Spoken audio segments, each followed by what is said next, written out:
নমস্কার বন্ধুরা, আমার পুজো করা হয়ে গেছে। এখন আমি গীতা পড়ব, তোমরা গীতা শোনো। আর আমি এখন পড়ব গীতার সারাংশটা। গীতা তোমরা সকলেই পড়বে, আর যদি কেউ গীতা পড়তে না পারো, গীতা ঠাকুরের আসনে রেখে দেবে। আর পড়তে না পারলেও একবার করে স্পর্শ করে গীতাটাকে প্রণাম করো। গীতা পাঠ করলে কি কি লাভ হয়, কি ফল পাওয়া যায়, তা আমি তোমাদেরকে এখন শোনাচ্ছি, তোমরা শোনো কেমন। নমো ভগবতে বাসুদেবায়। শ্রী গীতা মাহাত্ম্যম। ধরা বলিলেন, ভগবান পরমেশ কহি হে তোমায়, অব্যভিচারিণী ভক্তি কিরূপ বা হয়। পারব্ধের ভুয়াসক্ত যে আছে ধরায়, সে ভোগ তাহার প্রভু কিরূপ বা হয়।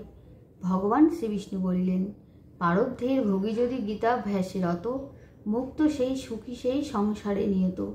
এ জন্মের কৃতকর্ম পশ্যে না তাহায়, তার মতো সুখে মুক্ত নাইক ধরায়।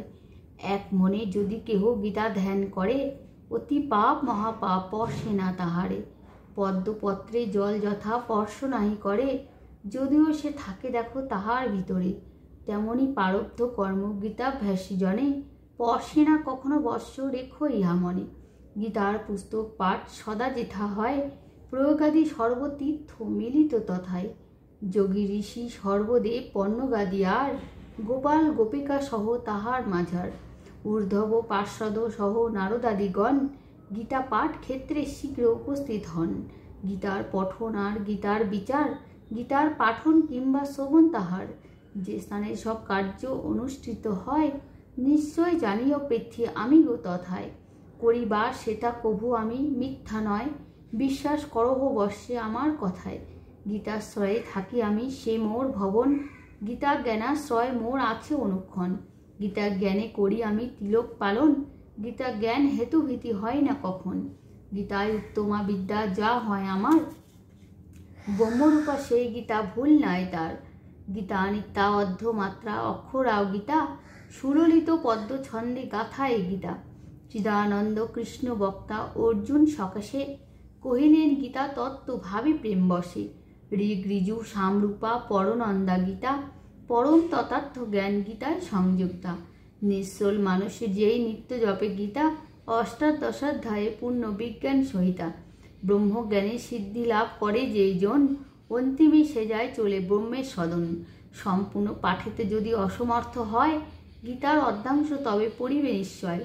গোদানের তুল্য ফল লোভে সেই জন, শাস্ত্রের বচন কভু না হয় খণ্ডন। ত্রিভাগের এক ভাগ পড়ে যেই জন, গঙ্গা স্নান সমফল লোভে সেই জন। ষষ্ঠাংশের একাংশ বা পড়ে যদি কেহ, সোমযাগ ফল পায় নাহিক সন্দেহ। ভক্তি ভরে যেই জন নিত্য একাধ্যায় পাঠ করে, সে যে পরে রুদ্রলোকে যায়। গণরূপে সেই লোকের চিরবাস তার, অতি সত্য এই ফল নান্যতা ইহার। অধ্যায় অথবা শ্লোক কিংবা পাদতার, যে করে পড়তেও পাঠ যেন অনুবার।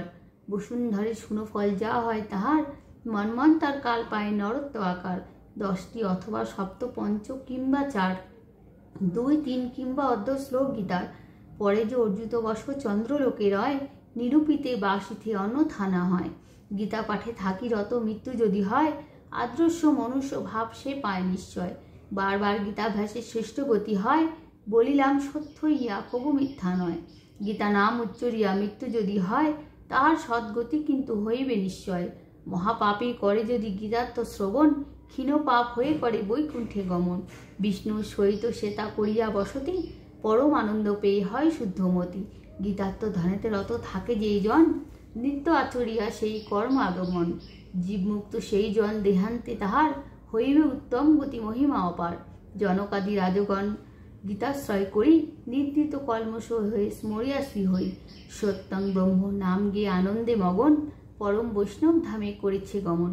গীতা পাঠ করি যে বা না পড়ে মাহাত্ম্য, গীতা পাঠ শোন তার এই কথা সত্য। যে করে মাহাত্ম্যযুত গীতার অভ্যাস, সুদুর্লভ দেবলোকে হয় তার বাস। পাঠের সম্যক ফল লভিয়া সে জনে, অন্তিমে আশ্রয় পায় শ্রীকৃষ্ণের চরণে। গীতার মাহাত্ম্য এই যেন সনাতন, কইনু পবিত্র যাহ অমৃত সমান। গীতা পাঠ অন্তে যদি মাহাত্ম্য ইহার হয় পাঠ, সেই ফল লাভ হয় তার। ইতি শ্রী বরাহ পুরাণোক্ত শ্রীমদ্ ভগবদ্ গীতা মাহাত্ম্য সমাপ্ত। জয় গীতা, জয় গীতা, জয় গীতা।